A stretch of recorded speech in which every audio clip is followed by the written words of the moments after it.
하나님 아버지, 권능과 그 거룩하심과 인자하심이 무한하심을 믿습니다. 오늘도 주님 앞에 나와 예배드릴 수 있도록 인도하심에 감사드립니다. 너는 나 외에 다른 신을 내게 두지 말고 엿새 동안은 힘써 네 모든 일을 행하고 일곱째 날은 하나님의 안식일을 기억하며 복되게 지키라고 하셨기에 오늘도 위로 계신 하나님을 바라보고 생각하며 하나님께 영광 돌리는 예배가 되게 하옵소서.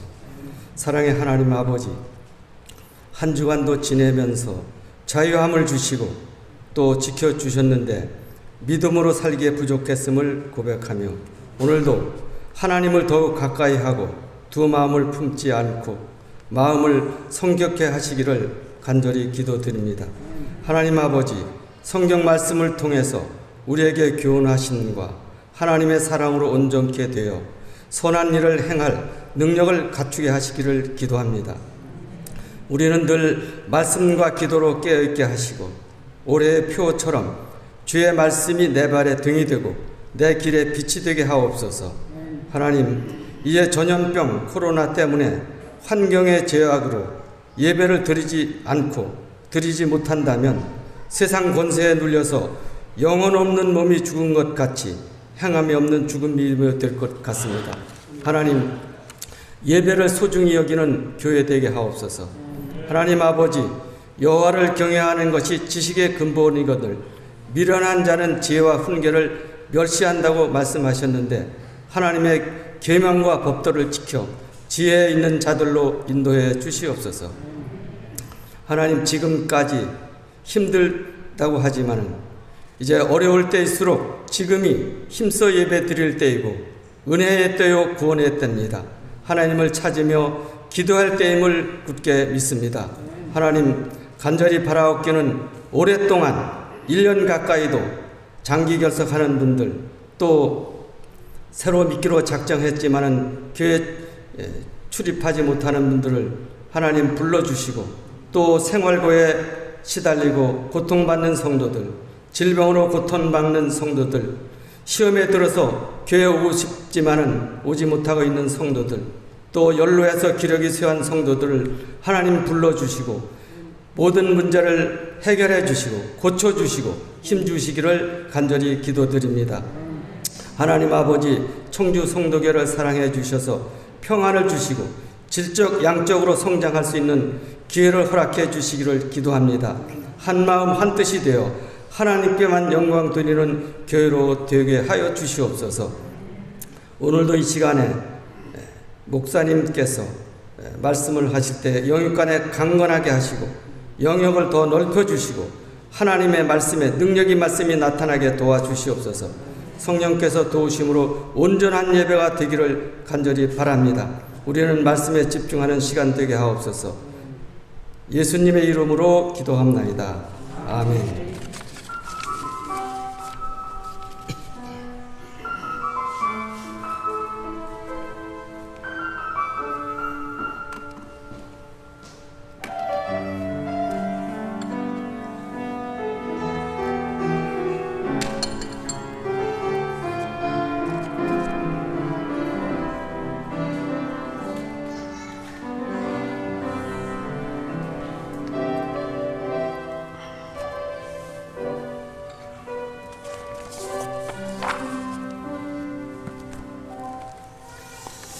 네, 하나님 말씀은 히브리서 11장입니다. 히브리서 11장 1절에서 4절입니다.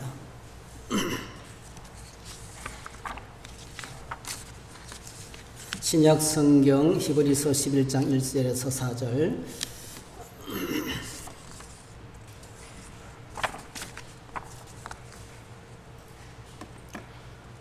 네, 같이 읽으시겠습니다. 믿음은 바라는 것들의 실상이요 보이지 않는 것들의 증거니 선진들이 이뤄서 증거를 얻었느니라. 믿음으로 모든 세계가 하나님의 말씀으로 지어진 줄을 우리가 아나니 보이는 것은 나타난 것으로 말미암아 된 것이 아니니라. 믿음으로 아벨은 가인보다 더 나은 제사를 하나님께 드림으로 의로운 자라 하시는 증거를 얻었으니 하나님이 그 예물에 대하여 증언하심이라. 그가 죽었으나 그 믿음으로써 지금도 말하느니라. 아멘. 아멘. 오늘 주어진 말씀 가지고 믿음의 예배 이런 제목으로 함께 말씀을 나누겠습니다. 잠시 기도드리겠습니다. 하나님 찬양하며 은혜 받습니다. 기도를 통해서 은혜의 보좌 앞에 나가게 하시니 감사합니다. 이제는 주의 말씀 앞에 나가겠습니다. 말씀으로 오늘도 우리 길을 만나주시고 우리에게 마음 깊은 곳에 말씀하시는 주님, 하나님의 말씀을 들을 수 있는 귀를 주시고 하나님의 음성을 들을 수 있는 마음을 주시고 하나님의 계시를 받을 수 있는 지혜를 주셔서 지혜와 계시의 영을 주셔서 말씀 세계 속에서 나를 온전케 하시는 하나님의 능력을 경험하도록 도와주시옵소서.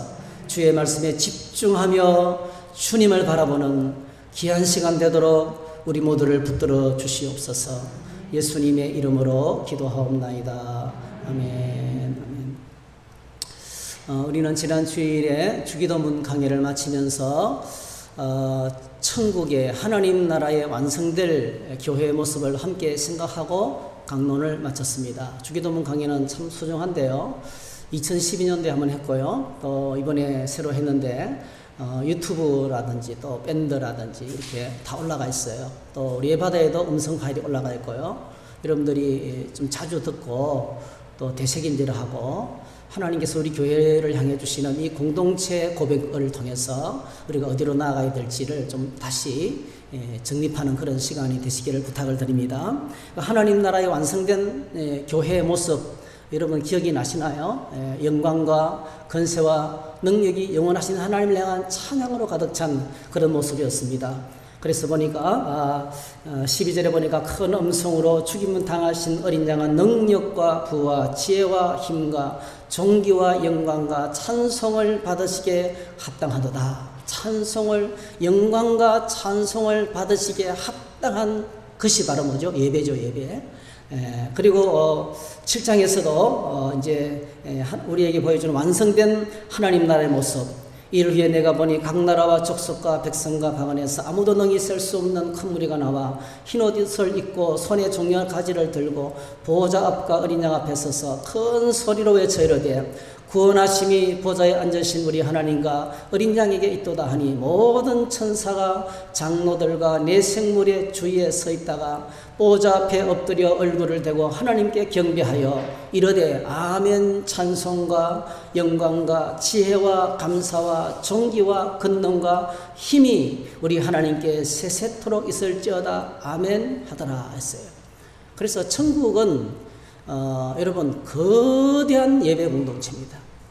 천국은 예배 공동체입니다. 우리가 완성될 하나님 나라의 공동체는 예배 공동체입니다. 여러분 믿음은 놀랍게도 예배를 통해서 성장합니다. 믿음의 성장은 사실 신앙생활의 제일 큰 복이죠. 여러분 날마다 믿음의 성장을 경험하게 되기를 축복합니다. 말씀을 전하는 저도 간절한 소원이 있다. 믿음이 점점 자라는 거예요. 제가 존경하는 노이도 전조 목사님은 운명하시던 그분이 소천하시던 그날 아침에도 성경을 넉 장 읽고 세상을 떠나셨어요. 하나님 말씀을 가까이 하면서 자신의 믿음을 점검하고 하나님 앞에 설 날이 다가올수록 더 온전한 믿음을 가져야 되기 때문에 그 말씀을 가까이 하면서 하나님을 가까이 하는 것입니다. 여러분 예수님이 제자들을 훈련하면서 가장 중요하게 생각했던 것이 있어요. 제자들에게 제자들 참 여러 가지로 부족하죠. 십자가 앞에서 부인하기로 하고 또 중간에 사고도 많이 쳤죠. 이런저런 일들이 많이 있었는데 예수님께서 한 번도 그들의 부족함 때문에 예를 들면 너는 왜 성격이 그 모양이냐, 또 너는 왜 능력이 아무리 가르쳐도 그렇게 모르느냐, 지적 능력이 왜 이 정도밖에 안 되느냐, 너는 IQ가 어느 정도 되느냐, IQ의 낮음 때문에 너는 이렇게 게으르느냐, 너는 열심히 없느냐, 너는 왜 재능이 이 정도밖에 안 되느냐, 너는 가진 것이 이 정도밖에 안 되느냐, 이런 것 가지고 한 번도 예수님께서 제자들에게 화를 내시거나 책망한 적이 없어요. 근데 예수님께서 딱 한 가지 문제는 그냥 안 넘어갔어요. 예수님이 항상 분노하시고 아주 신랄하게 질책하신 한 가지 주제가 있어요. 그럼 그게 뭘까요? 믿음입니다. 믿음. 다른 거는 몰라도 믿음에 관한 문제가 걸리면 예수님 반드시 말씀하셨어요. 그냥 넘어가는 법이 없었어요. 아무리 위급한 상황, 아무리 심각한 상황이라도 반드시 지적하셨어요. 그래서 신약 성경 전체를 읽으면 예수님께서 가장 소중하게 생각하는 것은 제자들의 믿음이었습니다. 제자들의 믿음입니다. 여러분 잘 아시는 것처럼 마태복음 6장 우리가 주기도문 공부했지만 여러분 읽었어요. 거기에 이런 말씀이 나옵니다. 오늘 있다가 내일 아궁이에 던져지는 들풀도 하나님 이렇게 입으시거든 하물며 너희 일까 보냐. 하나님 어떤 분이십니까? 우리가 구하는 것을 다 아시고 우리에게 있어야 할 것을 다 아시고 우리가 부르짖어 기도하면 우리의 공급을 채우시는 좋은 아빠 아버지가 되십니다. 이게 대한 믿음이 없을 때 우리가 염려하게 되고 걱정하게 되는 거죠. 그래서 제자들을 향해서 염려하고 걱정하는 제자들을 향해서 주님께서 남긴 마지막 말씀 믿음이 작은 자들아. 믿음이 작은 믿음의 문제라는 거죠. 믿음의 문제. 오늘 우리에게 가장 심각한 문제가 있다면 믿음의 문제라는 거예요. 오늘날 어떤 한 신학자가 지적했어요. 교회 안에 가장 심각한 문제는 교회 안에 불신자가 많다는 거예요. 구원받았지만은 예수 믿고 구원받았지만은 주님을 모시고 말씀 붙들고 기뻐하며 감사하며 예배하며 믿음으로 섬기는 자가 적다는 거예요. 예. 하나님과 동행하면서 주님과 함께 걸어가는 사람들이 적다는 거예요. 예수 믿고 구원받았지만은 천국 가는 것은 분명하지만은 이 땅에 살아있는 동안에 주님과 함께 걸으면서 주님의 말씀을 붙들고 주님의 뜻을 이루며 주님의 소원을 안고 주님의 심장을 가지고 그렇게 살아가는 믿음의 사람들이 적다는 거예요. 이게 심각한 문제라는 것입니다. 그러니까 교회가 사실 있는 거죠. 교회 존재 목적이 사실 거기 있는 겁니다. 그래서 믿음이 작은 자들아. 이런 풍랑이는 바다를 주님께서 잔잔하게 하신 상황에도 제자들이 너무 무서워하니까 예수님께서 이렇게 말씀합니다. 어찌하여 이렇게 무서워하느냐? 주님이 그 배에 타고 계세요. 창조주 하나님이신 주님이 그 배에 타고 계세요. 엄청난 권능으로 죽은 자를 살리시고 능력으로 역사하시는 예수님이 타고 계셨어요. 그런데도 무서워서 쩔쩔매는 그 제자들을 향해서 주님께서 뭐라고 말씀하셨어요? 너희가 어찌 믿음이 없느냐? 책망하셨습니다. 아주 강렬한 통쾌한 책망이죠. 너희 믿음이 바닥을 보이는구나 이 소리죠.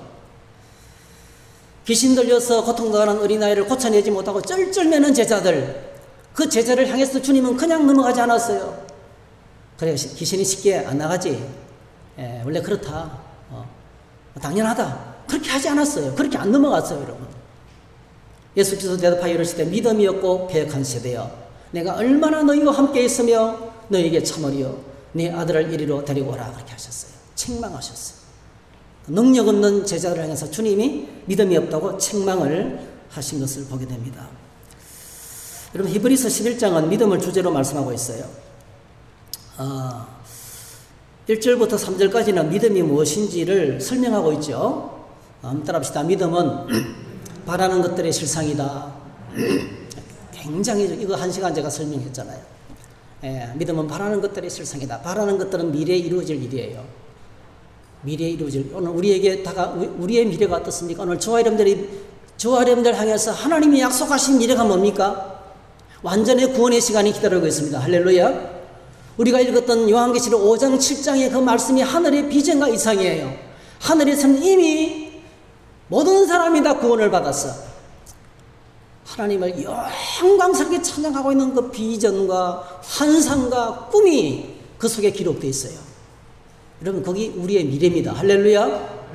근데 믿음은 그 미래에 이루어질 그때만 바라보고 목이 빠지도록 기다리는 소망의 문제만 아니라는 거예요. 천국은 나중에 가고 오늘 이 땅에서 즐기며 살자. 내 마음대로 살자. 내 뜻대로 살자. 내 욕심 이루며 살자. 이게 아니라는 거예요. 죽어서 천국만 가면 되지. 이게 아니라는 거예요. 믿음은 과거에 이루어질 그 환상과 비전과 꿈이 오늘 나의 삶의 현장에서 거룩한 하나님의 백성으로 살아가는 것이라는 거예요. 그래서 믿음은 미래의 현장이라 그랬어요. 미래에 이루어질 그 일이 오늘 이루어진 것처럼 오늘도 거룩한 하나님의 백성으로 내 삶의 현장에서 살아가는 것이 믿음이다. 믿음은 그냥 머릿속에 있는 아련한 소망이 아니라는 거예요. 하나님 나라가 있기 때문에 영광의 그 뜻이 이루어진 그 환상이 있기 때문에 그 환상을 붙들고 오늘 나의 삶 현장에서 누가 뭐라 그래도 아무리 상황이 나빠져도 거룩한 하나님의 백성으로 흔들리지 않고 살아가는 거예요. 그게 믿음이라는 것입니다. 그래서 비가 오나 바람이 부나 누가 뭐라 해도 상황과 사람들에 의해서 흔들리지 않고 나의 자리를 지키는 것입니다. 왜 그렇습니까? 가장 안전하고 가장 확실한 것은 하나님의 말씀이기 때문에요. 하나님의 약속의 말씀을 붙들고 그저 하루하루 살아가는 것입니다. 내일은 모르지만, 내일이는 난 모르지만, 그러나 말씀은 분명하기 때문에 그 말씀 붙들고 하나님 백성으로 살아가는 거죠. 내 자리를 지키면서 살아가는 것입니다. 이런 믿음의 기초는 하나님의 말씀입니다. 3절 믿음으로 모든 세계가 하나님의 말씀으로 지어진 줄 우리가 아나니 하나니 보이는 것은 나타난 것으로 말미암아 된 것이 아니니라. 온 땅의 모든 만물이 말씀으로 창조되었습니다. 할렐루야. 하나님의 말씀의 권능으로 유지되고 있습니다. 승리하십니다. 운행하십니다. 그리고 하나님이 말씀하시면 종말이 옵니다. 참새 한 마리도 주님이 허락하지 않으면 안 떨어집니다. 우리 개인의 출생과 성장과 임종도 하나님의 말씀의 권능 안에 있다는 거예요. 온 땅의 모든 만물이 말씀으로 통치되고 있다는 거예요. 그래서 우리의 믿음의 기초는 말씀이에요. 아무도 흔들 수 없는, 그 누구도 바꿀 수 없는 영원불변한 하나님의 말씀이 우리 믿음의 기초입니다. 할렐루야. 믿음은 바라는 것들의 실상이고 믿음의 기초는 하나님의 말씀이고 1절부터 3절까지 믿음의 기초에 대해서 정의를 내리십니다. 자, 그리고 놀랍게도 이 히브리서 기자는 오늘 히브리서 기자 우리에게 이 제시하는 믿음의 성장, 믿음은 성장해야 되고 믿음은 자라나야 되고 믿음은 온전해야 되는데 온전해지고 완전을 향해서 나아가야 되는데 히브리서 기자가 우리에게 제시하는 우리 믿음의 성장을 위해서 제시하는 첫 번째 이야기, 그게 바로 뭐죠? 가인과 아벨 이야기를 하면서 믿음으로 아벨은 더 나은 제사를 드렸다는 거예요. 예배입니다. 예배. 놀랍게도 우리의 믿음의 성장은 예배를 통해서 이루어집니다. 할렐루야. 우리의 믿음의 성장은 예배를 통해서 이루어집니다. 중요한 의미를 담고 있어요. 오늘 코로나를 통과하면서 교회가 만나고 있는 가장 심각한 도전은 바로 예배에 관한 도전입니다. 마귀가 제대로 안 거죠. 마귀가 우리의 믿음을 흔들기 위해서 제대로 된 것을 갖고 다가오는 겁니다. 그럼 부산 세기록교회가 예배 문제 때문에 예배를 못 드리고 마당에서 예배를 드리면서 재판을 진행했죠. 재판을 진행하면서 판사의 요청을 통해서 판사가 정식으로 질병관리본부를 통해서 질병관리본부에게 공식적으로 통보한 질문서가 있어요. 그게 뭐냐 하면 정상적으로 마스크를 하고 방역수칙을 다 지키고 예배를 드렸는데 그 예배 현장에서 한 명이라도 코로나에 감염된 사람이 있느냐는 질문을 보냈어요. 있을까요? 없을까요? 한 명도 없었습니다. 방역수칙을 어기고 모임을 하고 행사를 하다가 걸렸지 정상적으로 마스크를 끼고 자리를 끼어 앉아서 예배를 드렸는데 코로나에 걸렸다. 여러분 통계적으로 아직 한 명도 안 나왔습니다. 그런데 엄청나게 많은 사람들이 마치 예배 현장에 코로나가 덕칠거리는 것처럼 여기에 나오면 감염되는 것처럼 두려워하고 있어요. 무서워하고 있어요. 잘못 알고 있습니다, 여러분.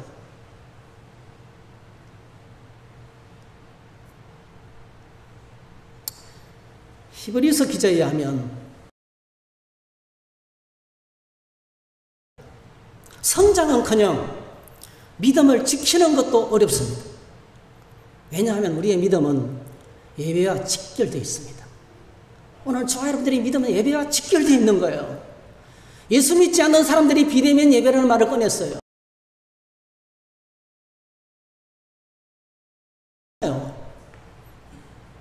그건 안 믿는 사람들이 만들어낸 말이에요. 어쩔 수 없는 상황에서 직장에서 압박이 너무 심하고 어쩔 수 없는 상황에서 온라인 예배를 드리지 온라인 예배라는 말은 존재하지 않습니다, 여러분. 어떻게 왕을 만나 뵀는데 온라인으로 만나 뵈요?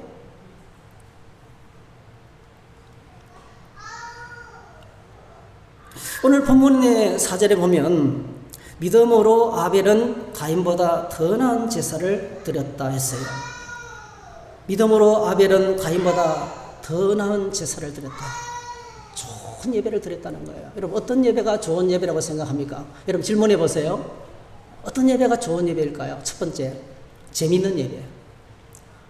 교회 오면 재미가 있어야지. 그런 말을 하는 사람이 있습니다, 여러분. 재미있는 예배. 두 번째, 은혜를 듬뿍 받는 예배. 좋은 예배예요? 은혜를 듬뿍 받는 예배. 세 번째, 빨리 끝나는 초간단 예배. 기차 안에서 그 승객 A 집사님하고 B 집사님이 나누는 대화, 누가 들었는데 제가 전달받았어요. 서로 이제 대화를 하다가, 야, 우리 교회 목사님 대빵이다. 왜냐니까 우리 교회 목사님은 설교를 너무 간단하게 해요. 얼마나 하는다니까 15분 만에 끝나. 기분이 좋으면 10분에 끝내버려. 할렐루야. 근데 더 좋은 게 있다고. 깜빡 졸고 나면 이미 다 끝났어. 그런 얘기를 한다는 거예요. 깜빡 졸고 나면 이미 다 끝나 있다는 거예요. 좋은 예배입니까, 여러분? 네 번째, 하나님이 연락하시는 예배. 하나님이 연락하시는 예배. 오늘 4절에서 가르치는 것은 믿음으로 아벨은 가인보다 더 나은 제사를 드림으로 인하여 의로운 자라 하시는 증거를 얻으시니 하나님이 그 예물에 대하여 증언하십니다. 그가 죽었으나 믿음으로써 지금도 말하고 있다 했어요. 여러분, 어떤 예배가 가장 좋은 예배이냐면은 오늘 본문이 주는 교훈이 있어요. 큰 예배. 오늘 본문의 4절을 통해서 주시는 큰 교훈이 있어요. 첫 번째는 바로 뭐냐면 이겁니다. 더 나은 예배를 드리는 사람이 있다는 거예요. 똑같은 자리에서 똑같은 말씀을 듣고 똑같은 기도와 찬양을 드리면서 같이 앉아 있지만은 더 나은 예배를 드리는 사람이 있다는 거예요. 이거 어떤 표현인지 아세요? 아벨도 있고 가인도 있다는 거죠. 하나님이 연락하시는 예배를 드리는 사람도 있고 하나님이 연락하시는 예배를 못 드리는 사람도 있다는 거예요. 여러분 그 가인과 아벨이라는 그 만화 영화에 보면 이 부분을 어떻게 표시했냐면요. 아벨이 드리는 예배는 그 이렇게 재물을 불태우면 연기가 하늘로 쫙 올라가요. 근데 가인이 드렸던 그 예배는요, 연기가 가인을 따라와요. 여러분 불을 지피는데 연기 한번 먹어보세요. 미칩니다. 아벨이 드리는 예배는 하나님이 받으시고 기쁨이 충만해요. 가인이 드리는 예배는 고통스러운 거예요. 예배가 고통스러워요. 지겹고 고통스럽고 힘든 거예요. 똑같이 예배를 드려도 한쪽에서는 막 은혜를 받고 기뻐하고 감격하고 하나님의 능력을 경험해요. 근데 한쪽에는 괴로워요. 그것도 예배인가? 그것도 말씀인가? 판단이 되고 정죄가 되고 믿고 싫고 그런 거예요. 아니 누구랑 같이 있는 것 자체가 싫어요.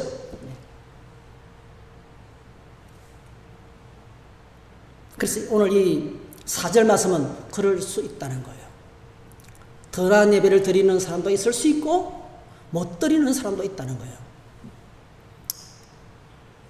그래서 오늘 저와 여러분들이 다른 사람은 신경 쓸 필요가 없어요. 오늘 내 자신이 하나님을 향해서 내가 드리는 예배가 하나님이 받으시는 예배를 드리고 있는가를 점검하고 체크해야 됩니다. 나는 어떻게 예배를 드리고 있는가? 여러분 나의 문제입니다. 나의 문제. 나는 어떻게 예배를 드리고 있는가를 체크해 봐야 됩니다. 그 다음에 두 번째 중요한 사실은 예배는 가장 좋은 예배는 하나님이 받으시는 예배라는 거예요. 따라합시다. 가장 좋은 예배는 하나님이 받으시는 예배다. 가장 좋은 예배는 내가 재미있고 내가 은혜를 받고 내가 짧게 끝나서 기분 좋고 나 중심이 아니라는 거예요. 예배 한가운데서 예배를 결정하시는 분은 하나님이시라는 거예요. 찬송을 받으시고 기도를 들으시고 복을 내리시고 은혜를 주시는 분은 하나님이시라는 거예요. 그래서 예배 시간에 어떤 변화가 여러분 예배당에 딱 들어오는 순간에 예배하러 나가는 순간에 오늘 저와 여러분들이 우리의 시선을 바꿔야 돼요. 나를 바라보는 시선. 내가 얼마나 지난 주간에 힘들고 지쳤는데 하나님 날 좀 봐주세요. 내가 얼마나 많은 문제로 고통을 당하고 있는지 하나님 날 좀 봐주세요.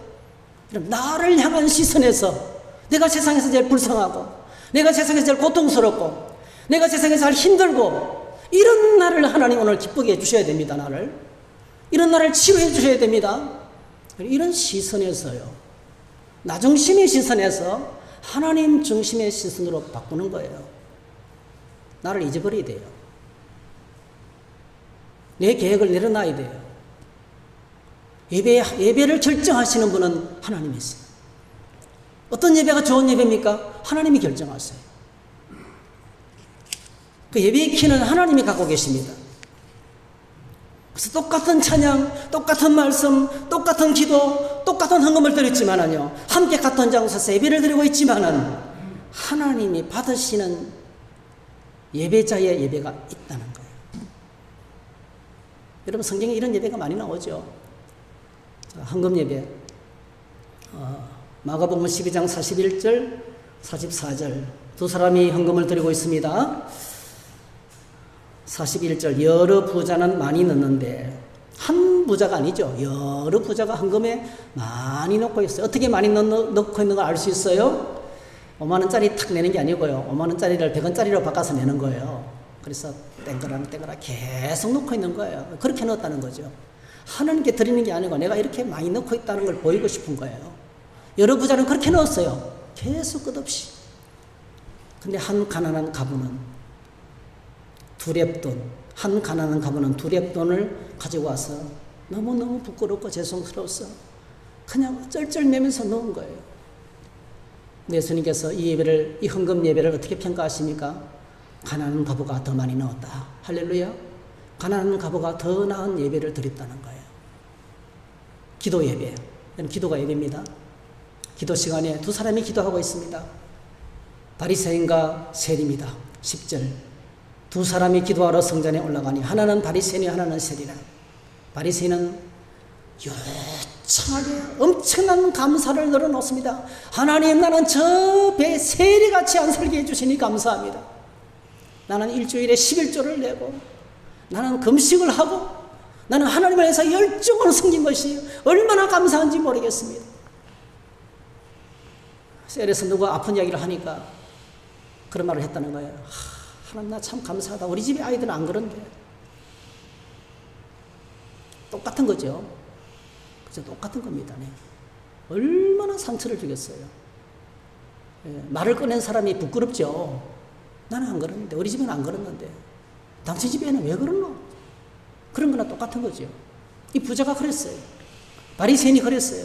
옆에 세리가 있는데 나는 저 세리와 같지 않음을 감사하나이다. 꼴통이죠, 완전히. 머리가 하나도 없는 사람이죠. 근데 세리는 13절, 멀리 있어서 감히 눈을 들어 하늘을 쳐다보지도 못하고 다만 가슴을 치며 이르되 하나님이여 불쌍히 여기소서, 나는 죄인으로서이다. 여러분, 이 아픔이 느껴집니까?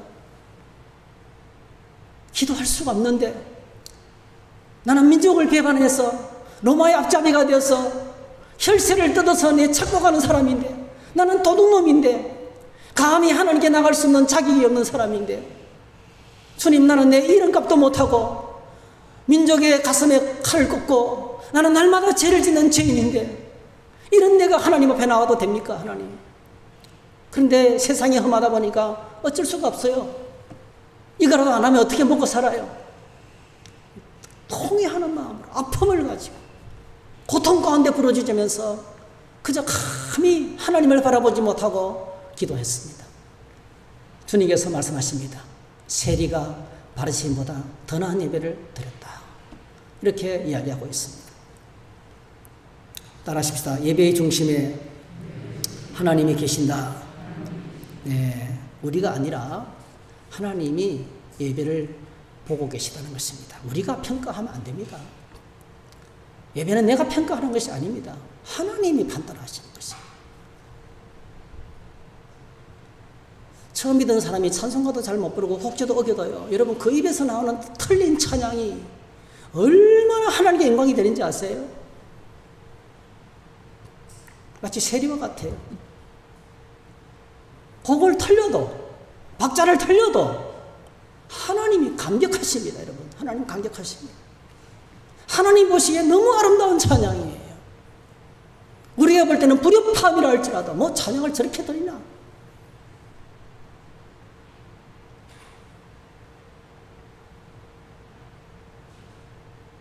하나님 우리를 보실 때 가장 중요하게 보시는 것이 있어요. 그게 우리가 예배를 어떻게 드리나를 보고 있습니다, 여러분.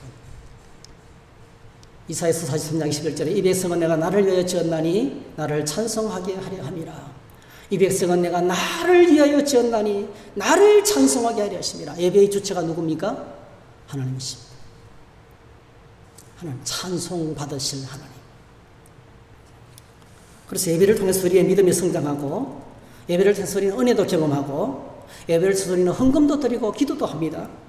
분명한 것은 예배 한가운데서 하나님이 계신다는 것입니다. 그래서 꼭 기억하셔야 돼요. 예배의 자리로 나갈 때 우리의 시각에 변화가 와야 됩니다. 우리의 시선이 달라져야 됩니다. 오늘 본문은 창세기 4장에서 일어난 일을 말씀하고 계세요. 그럼 창세기 4장을 좀 펼쳐놓으시면 좋겠습니다. 창세기 이야기를 좀 할 거예요. 창세기 4장. 창세기 4장에 보면은 가인과 아벨 이야기를 지금 거기서 벌어진 사건을 지금 딱 한 줄로 이야기하고 있는 거죠. 딱 한 줄로. 믿음으로 아벨은 더 나은 제사를 드렸다. 창세기 4장 이야기를 합니다. 아벨은 믿음으로 하나님이 받으시는 예배를 드렸습니다. 이 말은 무슨 말씀이냐면, 거꾸로 하면 우리는 온전한 예배를 통해서 믿음이 들어오고 성장하고 깊어진다는 의미입니다. 그래서 창세기 4장 3절에서 5절 한번 볼까요? 창세기 4장 3절에서 5절 같이 있습니다. 세월이 지난 후에 가인은 땅의 소산으로 제물을 삼아 여호와께 드렸고 아벨은 자기도 양의 첫 새끼와 그 기름으로 드렸더니 여호와께서 아벨과 그의 제물은 받으셨으나 가인과 그의 제물은 받지 아니하신지라. 가인이 몹시 분하여 안색이 변하니 했어요. 여러분, 아벨이 어떤 예배를 드렸기에 하나님이 기쁘게 받으셨을까? 궁금하지 않으세요? 가인이 어떤 예배를 드렸기에 하나님이 받지 않은 예배를 드렸을까? 여러분, 두 가지 교훈을 나누겠습니다. 첫 번째로요, 하나님은 진리로 드리는 예배를 기쁘게 받으십니다. 할렐루야. 한번 따라합시다. 진리로 드리는 예배. 우리가 창세기 4장 본문을 들여다보면 4절 5절에서 두 사람의 예배의 차이점을 찾아낼 수가 없어요. 땅의 소산도 제물이거든요. 여러분, 5대 제사의 두 번째 제사가 바로 소제죠. 소제가 바로 뭐죠? 곡식으로 드리는 예배입니다, 여러분. 가인은 농사 짓는 사람이니까 곡식으로 예배를 드릴 수밖에 없고요. 아벨은 양 치는 사람에게 양을 드릴 수밖에 없죠.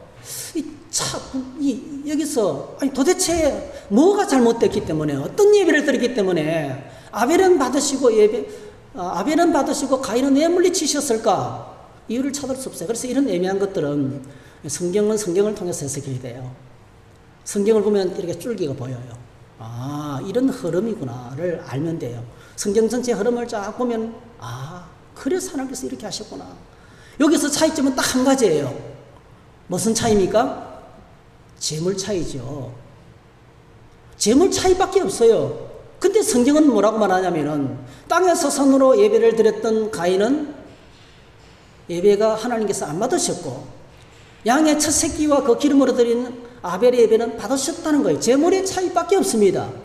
그런데 히브리서 기자는 한 사람은 믿음으로 예배를 드렸고 한 사람은 안 믿음으로 예배를 드렸다는 거죠. 그 두 가지를 이야기하고 있어요. 그래서 오늘 저와 여러분들이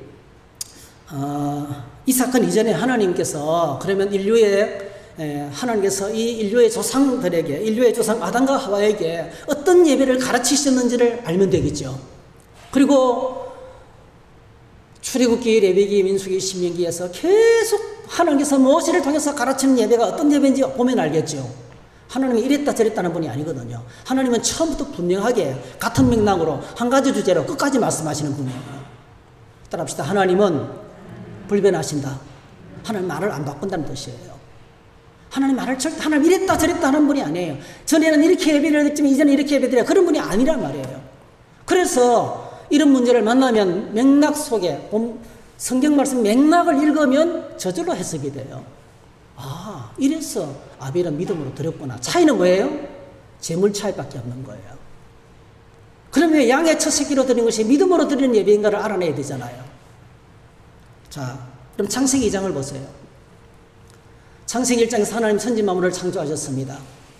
그리고 창세기 2장이 딱 시작되는데요. 하나님이 드디어 첫 번째 설교를 합니다. 여러분, 온 인류 만물을 다 만드시고 난 다음에 하나님이 인류를 향해서 첫 번째 설교가 뭔지 아세요? 하나님 주시는 첫 메시지. 거기 2장 1절에서 3절입니다. 자, 우리 3절만 한번 읽어보십시다. 시작. 하나님이 그 일곱째 날을 복되게 하사 거룩하게 하셨으니 이는 하나님이 그 창조하시며 만드시던 모든 일을 마치시고 그날에 안식하셨습니다. 하나님이 인류를 향해서 천지 만물을 만드시고 난 다음에 인류를 향해서 하신 첫 번째 설교, 주일을 기억하세요 해서 예배드리라는 거죠. 할렐루야. 안식일을 기억하여 안식일을 잊지 말라는 거예요. 안식일을 잊지 말고 그날을 기억해서 야, 하루 남았다, 5일 남았다, 4일 남았다, 3일 남았다, 2일 남았다, 드디어 하루 남았다. 그 기억하면서 그날을 기억하면서 긴장하며 깨어 있어서 살라는 거예요. 그래서 시간을 먼저 구별해라. 하나님을 위한 시간을 먼저 구별해라는 거예요.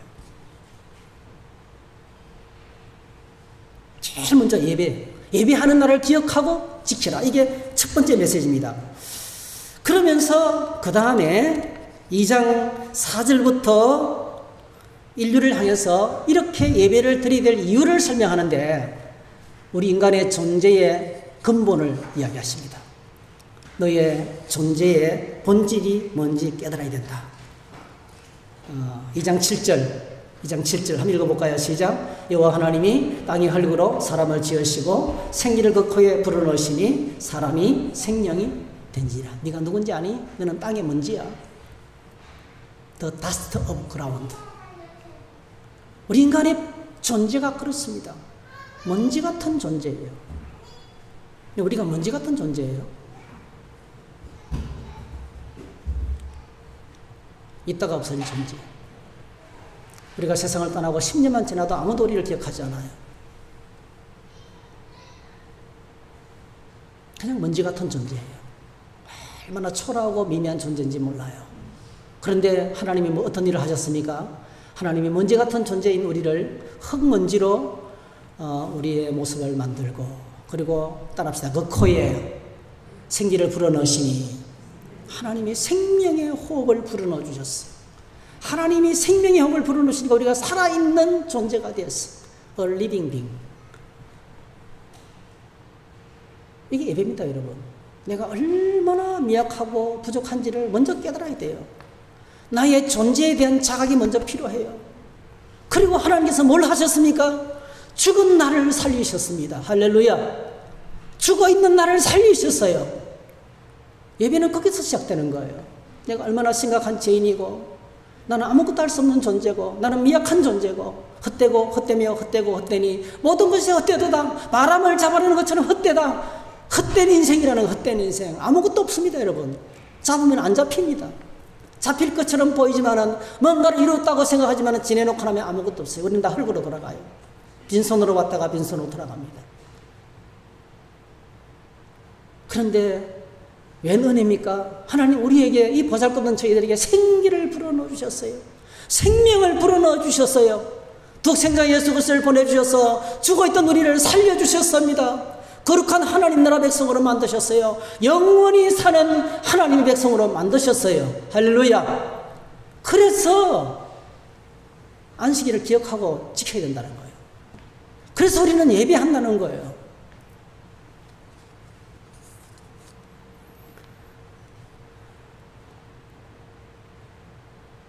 저는 음식을 먹을 때마다 늘 제 안에 감격이 있습니다. 밥 공기 3분의 1도 못 먹었어요. 이제 물에 말아 먹어도 체하는 사람이었어요. 저는 인간급식을 못하는 사람이었어요. 근데 예수 믿고 하나님의 은혜로 회복됐어요. 그래서 집에요, 제가 지금까지 지나면서 반찬 나쁘다고 투정한 적 한 번도 없습니다. 저는 밥 있고 간장만 있어도 잘 먹습니다. 똑같은 음식을 한 달 내내 먹어도 안 질려요. 너무 감사해요. 밥을 먹을 수 있다는 게 너무 감사해요. 된장이 그렇게 맛있어요. 김치 하나만 있어도 제가 어디 나갈 때는요, 김치 한 통, 김치 조그만 통에 담고 밥 담고 그래 갑니다. 저는 나갈 때. 그 물에 말아서 김치라면 왜 이렇게 맛있어요?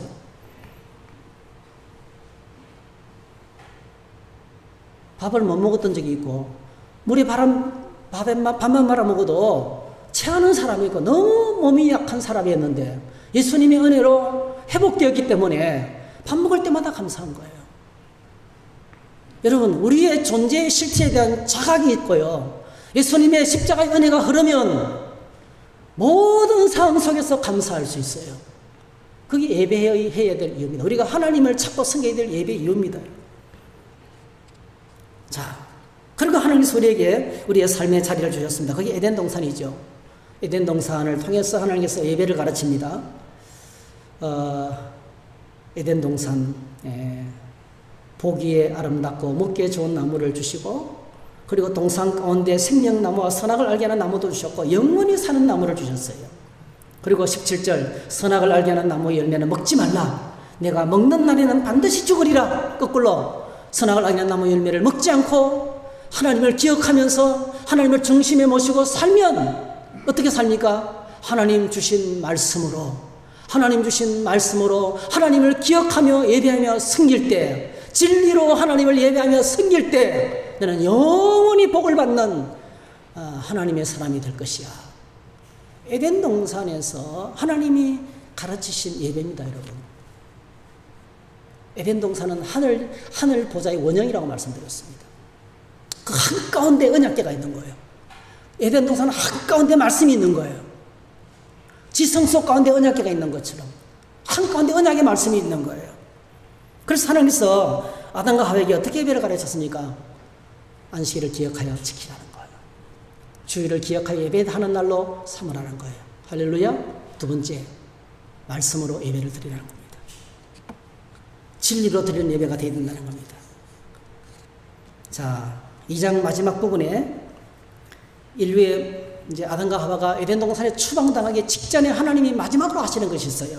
2장 창세기 창세기 3장 15절, 창세기 3장 15절, 예. 타락한 후에 15절, 18절에서 24절 사이인데 15절만 읽겠습니다. 15절 보시면, 자, 내가 너로 여자와 원수가 되게 하고 내 후손도 여자의 후손과 원수가 되게 하리니 여자의 후손은 내 머리를 상하게 할 것이요 너는 그의 발꿈치를 상하게 할 것이라.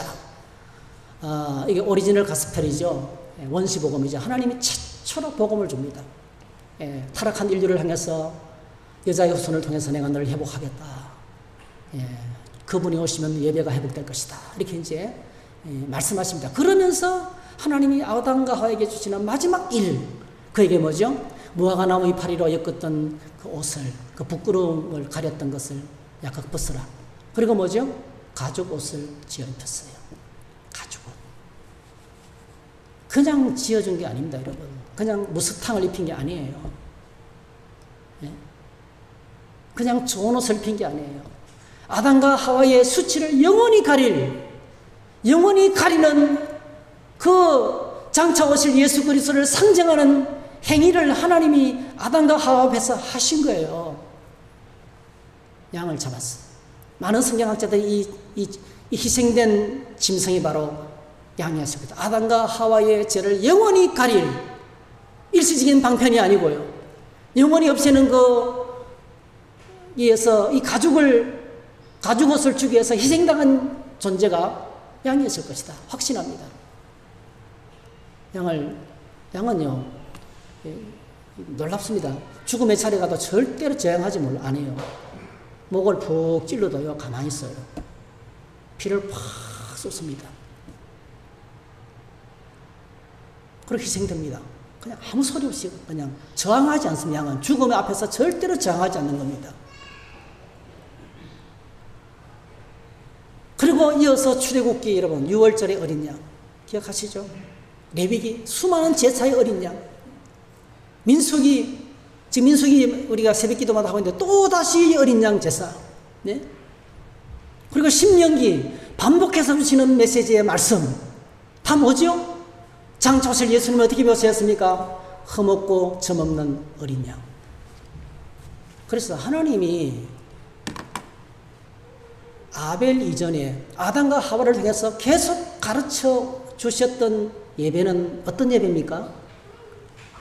양으로 드리는 예배. 양을 잡아서 드리는 예배가 하나님이 가르쳐 주신 예배라는 거예요.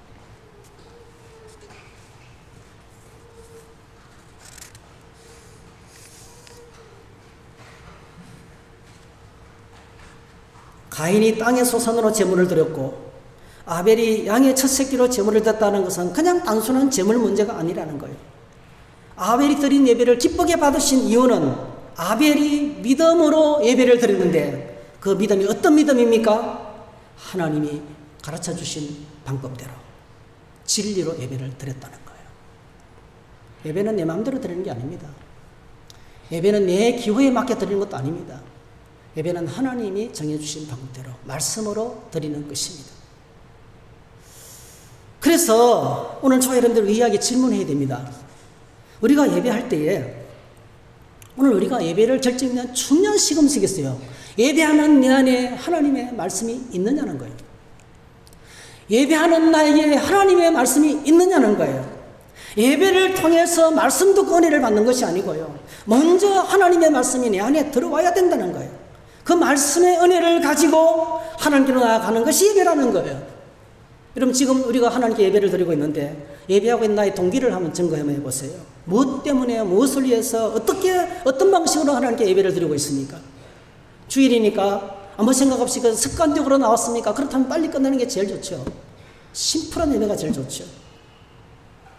아니면 내 인생에 대한 문제를 내 인생의 문제에 대한 하나님의 응답을 기다리면서 나아가는 예배를 드리고 있습니까? 예배를 드리는 동기가 전부 다 나의 필요입니다. 나의 필요. 내 문제를 좀 해결해 달라는 필요로 가지고 나가고 있습니까? 아니면 하나님이 내게 주시는 그 말씀의 은혜가 내 안에 살아있어서 그 은혜와 감격으로 하나님을 예배하고 있는가 하는 것입니다. 그게 진리로 드리는 예배예요. 우리가 진리로 하나님을 예배할 수 있기를 축복합니다. 커피 나눔을 하는데 한 분을 만났어요. 나 그분은 누군지 모르겠는데 드렸어요. 커피를 드렸더니 그분이 저를 붙들고 계속 이야기하는 거예요. 저를 너무 잘 알고 있더라고요. 저는 목사님이어서 계속 기도한다는 거예요. 깜짝 놀랐어요. 근데 이분이 자기 고백을 하는 큰 교회 나가는 분이신데 폐렴이 와가지고 폐렴이 걸려서 고생을 좀 했대요. 교회 알렸더니 교회 오지 말라고 하는 거예요. 폐렴 걸린 사람 교회 오지 말라는 거예요. 코로나 기간 동안에. 석 달을 교회를 못 나갔대. 가고 싶은데 못 오게 해가지고. 분노가 치밀더래요. 분노가 치밀더래요. 용서가 안 되더래요, 교회가요. 미치겠더래요. 아니, 예배를 드리고 싶은데 교회 사역자들이 못 오게 한다는 거예요. 뭐 그런 교회가 다 있냐는 거예요. 근데 여러분, 이분이 어떻게 했냐면 그때부터 집에서 온라인으로 예배를 드리면서 말씀을 읽기 시작했어요. 하나님 말씀. 말씀 읽기 시작했어요. 말씀의 은혜가 얼마나 큰지. 할렐루야. 그분이 하나님 목사님, 제가 말씀을 읽고 또 읽고 떨리면서 얼마나 은혜가 되는지 다 용서가 되고 다 회복이 되고 다 이해가 되고 지금 목사님 감사해요. 할렐루야 그러더라고요. 할렐루야. 그게 진짜 예배자예요. 그게 진짜 예배자예요.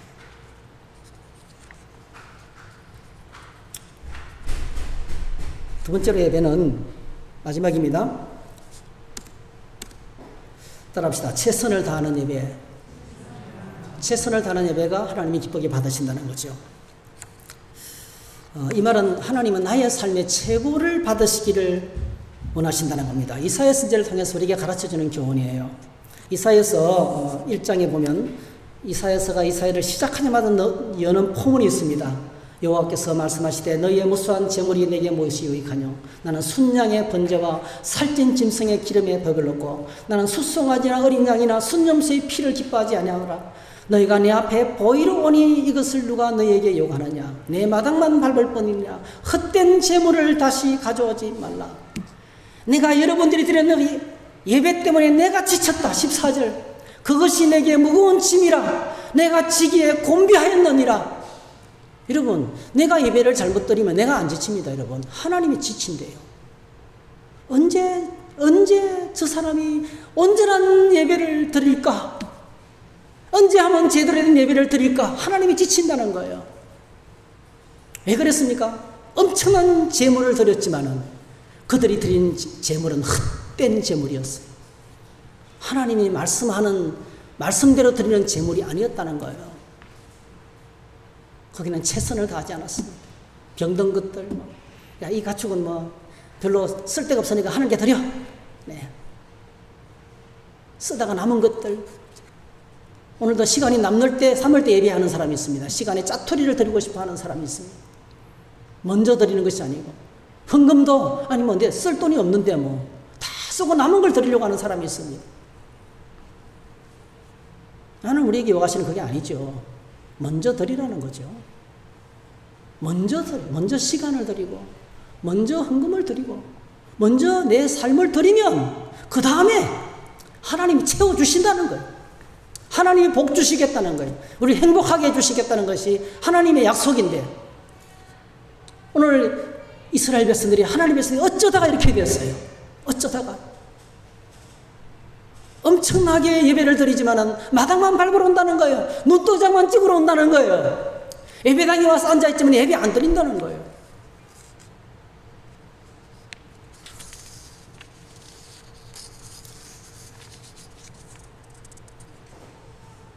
근데 아벨은요, 양의 첫 새끼와 기름을 드렸어요. 양의 첫 새끼와 기름으로 드렸어요.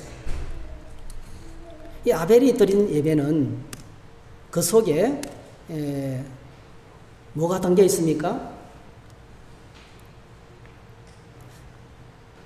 그 성경을 보면 아벨과 그의 제물을 받으셨다 했어요. 그러니까 제물 속에 아벨이 담겨 있는 거예요. 제물 속에 하나님을 향한 아벨의 태도와 자세가 담겨 있는 거예요. 어떤 제물을 드렸습니까? 아벨은 양의 첫 새끼와 그 기름으로 드렸습니다. 여러분, 양의 첫 새끼와 기름으로 드렸다는 것이 어떤 것일까요? 우리 성경을 이렇게 번역해 놔니까 엔드로 연결해 놔니까요. 이게 뭐 양은 양대로 드리고 기름은 기름대로 드렸다 이렇게 생각이 쉽거든요. 근데 이것은 이제 현대인의 성경에서 번역을 제일 잘해 놨더라고요. 수많은 양의 첫 새끼 가운데서 골랐어요. 양의 첫 새끼가 많을 거 아니에요. 그 수많은 양의 첫 새끼들 가운데서 골랐어요. 고르고 골라서 어떤 걸요? 가장 가장 살찌고 가장 통통하고 가장 이쁘고 골랐다는 거예요. 가인은 그냥 땅에 솟아나고 드리는데 아벨은 하나님께 그냥 드릴 수 없다는 거예요. 내 삶의 가장 최고를 드리고 싶다는 거예요. 고르고 골라서 드렸다는 거예요. 그래서 아벨의 제사는 그냥 제사가 아닙니다. 최선을 다하는 제사였습니다. 오늘 우리의 예배를 점검해 보셔야 됩니다. 나는 예배를 위해서 최선을 다하고 있는가? 여러분 질문해 보십시오. 예배를 위해서 나는 최선을 다하고 있는가? 토요일 밤은 어떻게 보내고 있습니까? 금요일, 토요일 어떻게 보내고 있습니까?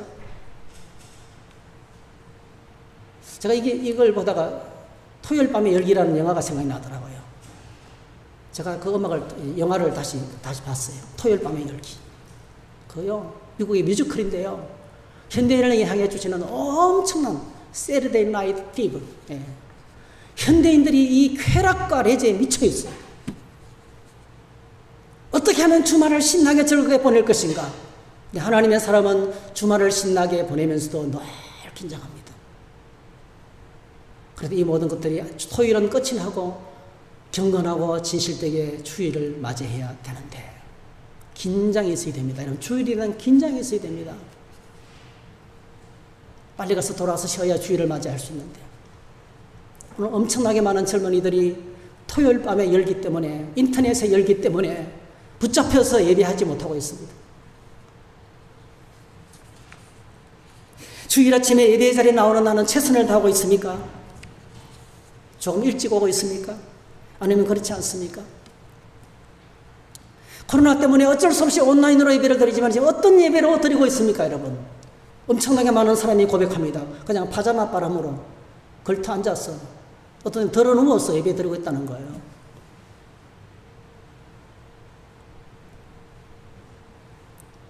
하나님 안 받으십니다, 여러분. 그냥 감상만 하고 절대로 은혜가 없습니다. 하나님을 향한 나의 자세와 태도가 중요합니다. 하나님을 향한 나의 자세와 태도가 중요합니다.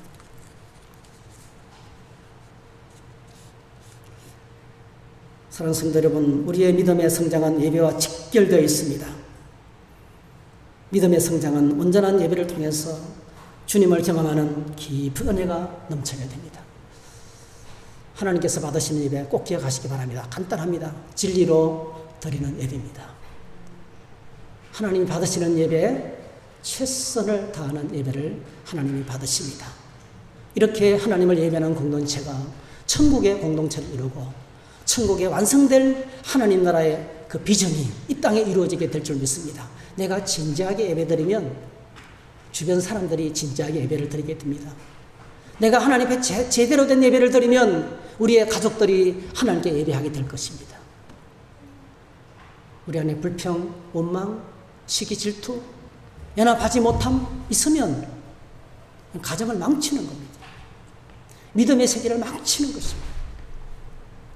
감격하면서 우리의 존재의 근본을 깨닫고 죄인된 나의 실체에 대한 자각을 깨닫고 십자가의 은혜를 감격하면서 하나님이 말씀하시는 말씀의 예배.